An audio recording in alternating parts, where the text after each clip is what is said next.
Scapegoat. In the Bible, a scapegoat is one of a pair of kid goats that is released into the wilderness, taking with it all sins and impurities, while the other is sacrificed. The concept first appears in the book of Leviticus, in which a goat is designated to be cast into the desert to carry away the sins of the community. Then Aaron shall lay both his hands on the head of the live goat and confess over it all the iniquities of the people of Israel and all their transgressions, all their sins, putting them on the head of the goat and sending it away into the wilderness by means of someone designated for the task. The goat shall bear on itself all their iniquities to a barren region, and the goat shall be set free in the wilderness. Leviticus chapter 16, verses 21 through 22 in the New Revised Standard Version. Practices with some similarities to the scapegoat ritual also appear in ancient Greece and Ebla. Origins. Some scholars have argued that the scapegoat ritual can be traced back to Ebla around 2400 BC, whence it spread throughout the ancient Near East. Etymology. The word scapegoat is an English translation of the Hebrew Azazel, which occurs in Leviticus chapter 16, verse 8. And Aaron shall cast lots upon the two goats, one lot for the Lord and the other lot for Azazel. The Brown Driver Briggs Hebrew lexicon gives La Azazel as a reduplicative intensive of the stem ZL, remove, hence La Azazel for entire removal. This reading is supported by the Greek Old Testament translation as the sender away of sins. The lexicographer Gesenius takes Azazel to mean averter, which he theorized was the name of a deity to be appeased with the sacrifice of the goat. Alternatively, broadly contemporary with the Septuagint, the pseudepigraphical Book of Enoch may preserve Azazel as the name of a fallen angel. And Azazel taught men to make swords and knives and shields and breastplates, and made known to them the metals of the earth and the art of working them, and bracelets and ornaments, and the use of antimony, and the beautifying of the eyelids, and all kinds of costly stones, and all coloring tinctures. Enoch chapter 8, verse 1, translation by R.H. Charles. Early English Christian Bible versions follow the translation of the Septuagint and Latin Vulgate, which interpret Azazel as the goat that departs. Greek tragos apopompios, goat sent out. Later, caper emissarius, the emissary goat. William Tyndale rendered the Latin as scapegoat in his 1530 Bible. This translation was followed by subsequent versions up through the King James Version of the Bible in 1611. And Aaron shall cast lots upon the two goats, one lot for the Lord and the other lot for the scapegoat. Several modern versions, however, either leave it as the proper noun Azazel or footnote for Azazel as an alternative reading. Jewish sources in the Talmud, Yama 6 verse 4 and 67b, give the etymology of Azazel as a compound of Az, strong or rough, and El, mighty, that the goat was sent from the most rugged or strongest of mountains. From the Targums onwards, the term Azazel was also seen by some rabbinical commentators as the name of a Hebrew demon, angelic force, or pagan deity. The two readings are still disputed today. Ancient Judaism. The scapegoat was a goat that was designated La Azazel for absolute removal, for symbolic removal of the people's sins, with the literal removal of the goat, and outcast in the desert as part of the Yom Kippur temple service. that began during the Exodus with the original tabernacle and continued through the times of the temples in Jerusalem. Once a year on Yom Kippur, the Kohen Gadol sacrificed a bull as a sin offering to atone for sins he may have committed unintentionally throughout the year. Subsequently, he took 2 goats and presented them at the door of the tabernacle.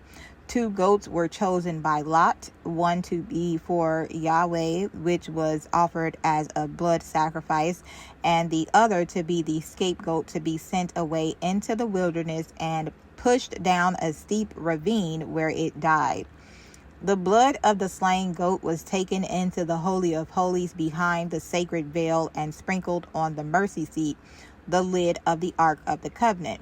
Later in the ceremonies of the day, the high priest confessed the intentional sins of the Israelites to God, placing them figuratively on the head of the other goat, the Azazel scapegoat, who would symbolically take them away. Christian perspectives. In Christianity, this process prefigures the sacrifice of Christ on the cross, through which God has been propitiated and sins can be expiated. Jesus Christ is seen to have fulfilled all of the biblical types: the high priest who officiates at the ceremony, the Lord's goat that deals with the pollution of sin, and the scapegoat that removes the burden of sin.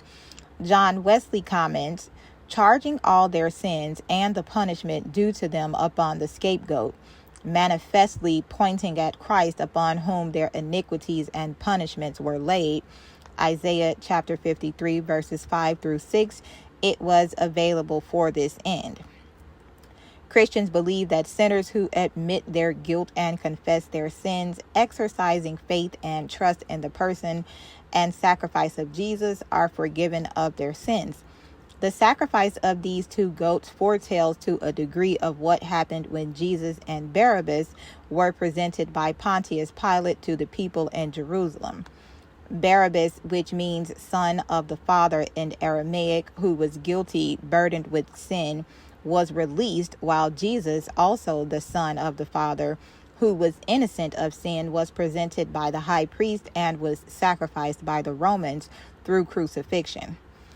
Since the second goat was sent away to perish, the word scapegoat has developed to indicate a person who is blamed and punished for the actions of others. The early Christian but non-canonical Epistle of Barnabas, 70 AD through 135 AD, describes the temple rite and symbolic typology of the scapegoat as follows. 7. Take, says he, 2 goats fair and alike, and offer them, and let the high priest take one of them for a burnt offering. And what must be done with the other? Let it, says he, be accursed. 8. Consider how exactly this appears to have been a type of Jesus, and let all the congregation spit upon it and prick it, and put the scarlet wool about its head, and thus let it be carried forth into the wilderness. 9. And this being done, he that was appointed to convey the goat led it into the wilderness, and took away the scarlet wool, and put it upon a thorn bush. 10. And to what end was this ceremony? Consider, one was offered up on the altar, the other was accursed. 11. And why was that which was accursed crowned?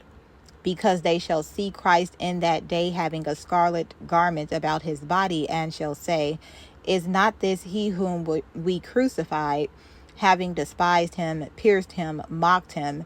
Certainly this is he, who then said that he was the Son of God. Similar practices. Ancient Syria.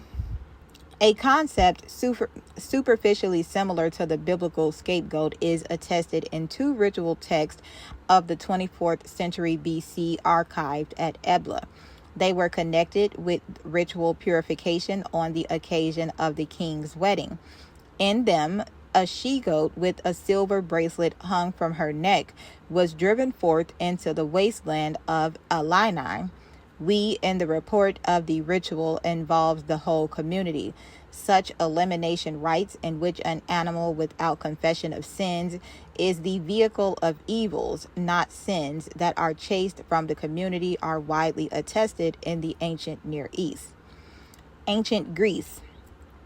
Ancient Greeks practiced scapegoating rituals in exceptional times based on the belief that the repudiation of one or two individuals would save the whole community. Scapegoating was practiced with different rituals across ancient Greece for different reasons, but was mainly used during extraordinary circumstances such as famine, drought, or plague. The scapegoat would usually be an individual of lower society, such as a criminal, slave, or poor person, and was referred to as the pharmakos, katharma, or paripsima. There is a dichotomy, however, in the individuals used as scapegoats in mythical tales and the ones used in the actual rituals.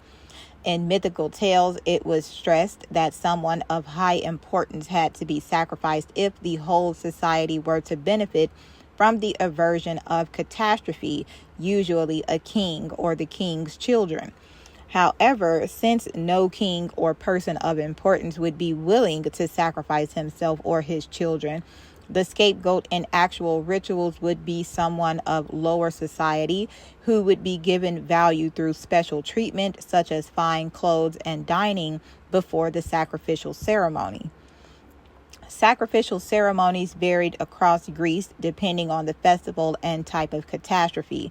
In Abdera, for example, a poor man was feasted and led around the walls of the city once before being chased out with stones. In Massalia, a poor man was feasted for a year and then cast out of the city in order to stop a plague. The Scholia refer to the pharmakos being killed, but many scholars reject this and argue that the earliest evidence, the fragments of the iambic satirist Hipponax, show the pharmakos being only stoned, beaten, and driven from the community. In literature, the scapegoat, as a religious and ritualistic practice and a metaphor for social exclusion, is one of the major preoccupations in Dimitris Lyakos' Poena Damni trilogy. In the first book, Z213, Exit, the narrator sets out on a voyage in the midst of a dystopian landscape that is reminiscent of the desert mentioned in Leviticus chapter 16 and 22. The text also contains references to the ancient Greek pharmakos. In the second book, with the people from the bridge, the male and female characters are treated apotropaically as vampires and are cast out from both the world of the living and that of the dead. In the third book, The First Death, the main character appears irrevocably marooned on a desert island as a personification of miasma, expelled to a geographical point of no return.